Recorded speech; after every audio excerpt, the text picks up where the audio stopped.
The introduction of Smart Ping, along with changes to Taric, Xin Zhao, Kayle, and more in this episode of the Patch Preview.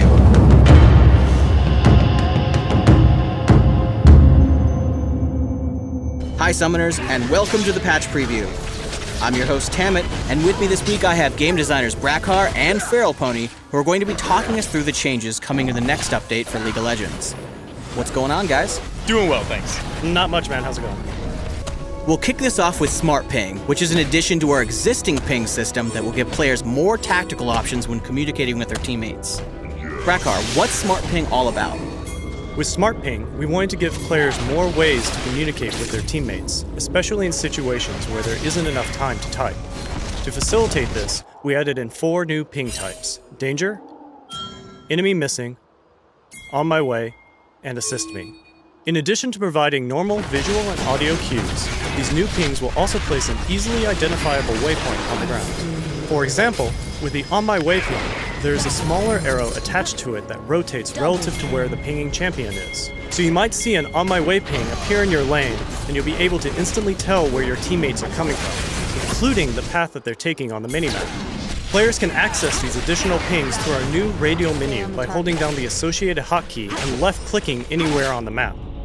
A menu will pop up wherever your mouse is, and by flicking your cursor in a direction, the specialized ping will appear. If you do this on the minimap, a scaled-down menu will appear with the same functionality. Overall, this new functionality won't interfere with players who are used to the current system, but adapted players should appreciate the additional tactical communication that comes with Smart Ping. Looking forward to seeing Smart Ping in action. Thanks for stopping by, Brackar. My pleasure. Thanks for having me, dude. Moving away from Smart Ping, another big change in this patch is Taric, who's going to be getting a completely reworked passive in addition to some modifications to Shatter. Feral Pony, walk us through this.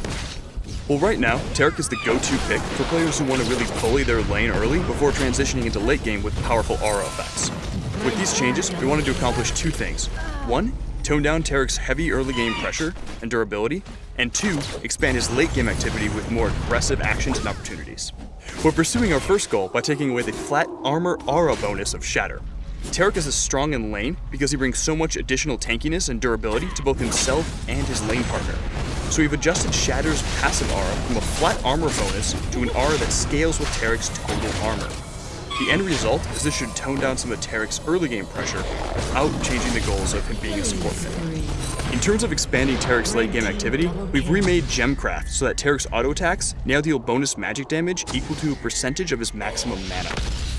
This new passive, in addition to Shatter's active damage now scaling with Taric's armor, should add more itemization options and offensive depth into the late game while giving Taric a real reason to wait into combat hammer swinging. We're making some adjustments to Xin Zhao, who's been a dominant force in both solo queue and competitive play. What's happening here? The thing about Xin was that thanks to his 3-talent strike, he was able to reduce his cooldowns to the point where he could chain his crowd control abilities indefinitely while getting his ultimate up just a little bit too quickly. We still like how these abilities interact, but with certain items, Xin Zhao is able to keep his enemies perpetually slowed with Audacious Charge while being able to use his ultimate with impunity.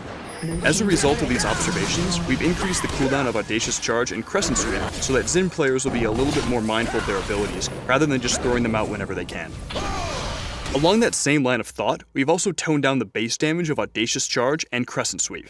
For such a tanky character who brings high crowd control and sustain damage, Xin's base ability damage was just dealing too much upfront burst to manage, so we need to do something about that. Kayle has become quite popular as a mid-lane AP champion who can outbully your opponents throughout the game while still offering high utility with her ultimate. What are we changing here?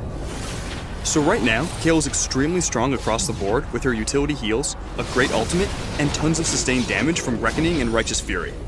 Ultimately, our approach was to remove some of the invisible power of her kit, most of which stems from her Reckoning ability and its damage amplification.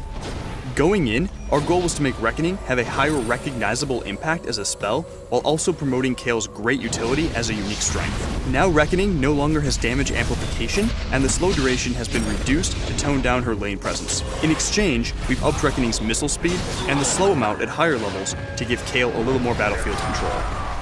In the end, Kayle still has a lot to offer her team, especially with her game-changing ultimate intervention, but these changes should bring down her sustained damage and lane presence down to a more manageable level. Nidalee is losing her bonus armor and bonus magic resistance in Cougar form this patch. What was the reasoning behind that? Nidalee's aspect of the Cougar was intended to be a high damage form that could jump in and out of the fight thanks to her increased mobility. Giving free defensive stats on aspect of the Cougar muddies the core gameplay themes of her Cougar form, so we wanted to bring it back to its roots. We've also increased the AP ratio on Swipe in an effort to better communicate the offensive role of her Cougar form and to entice AP Nidalee players to jump into the fray from time to time, rather than just chuck spears all day. Our big item change this patch is Blade of the Ruined King, and on a smaller note, Bilgewater Cutlass. What are these changes and why are we making them? The main thing we did with Bilgewater Cutlass was to improve its early game utility to create a better window of opportunity for use. Some of the active power of Bilgewater Cutlass has been reduced to reflect its lower cost, but now players have the choice to pick up an early Cutlass if they want to take full advantage of its high sustain and unique active ability. For Blade of the Ruined King, however, we took a harder look at what we really wanted from it. Our initial problem with Blade of the Ruined King was that it occupied a very muddled position as a high sustained damage item, but most players opted for Bloodthirster instead for the same properties. By adding in bonus attack speed, we're hoping to move Blade of the Ruined King away from being a major attack damage item and positioning instead within the attack speed slot. Now players will have a little more room for choice and counterplay in choosing their attack speed items. Do I get the Static Shiv for farm and split push, Phantom Dancer for high single target damage, or Blade of the Ruined King for shredding high health targets? We really like offering more choices here. Alright, thanks guys. That's it for this episode of the League of Legends Patch Preview. Please subscribe to the Riot Games YouTube channel above, and leave us your comment just below the video.